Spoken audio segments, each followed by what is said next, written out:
shortcut tayo dito sa bus ng Elavil.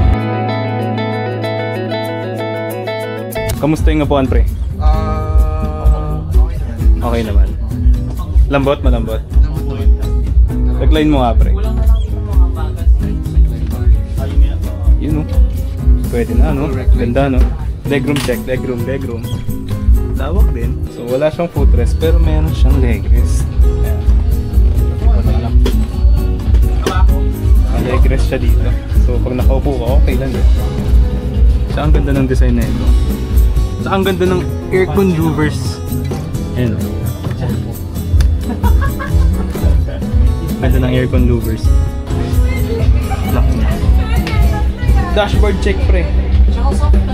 Ganda, no? Meron siyang glossy finish. Glossy finish, wow! Some leather profile sa exterior.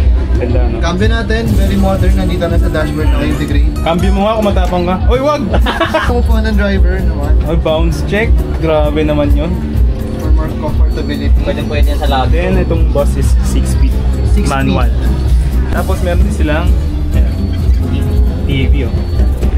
So, ito yung CR, oh. Kung sa mga pre. Nalak na.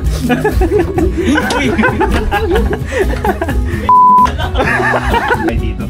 Yan, may salamin, inidoro, may bidet. Pero bawal pa rin mag-number to dyan. So, dito. So, kung ikaw yung driver ng bus ng PPU, panis! Ganda ng dashboard. Very premium. Pagka dito ka nakaupo sa harap, walang tapon na view eh, no? Kahit dito ka umupo sa kanan or sa kaliwa eh. Ganda ng POV. Example, dito ako upo sa ganito. Sakit ko na ba ito pa? Bicol, men? Comment down below kung gusto nyo try ko to, men. So overall, ganda ng bus ng Elavil ngayon.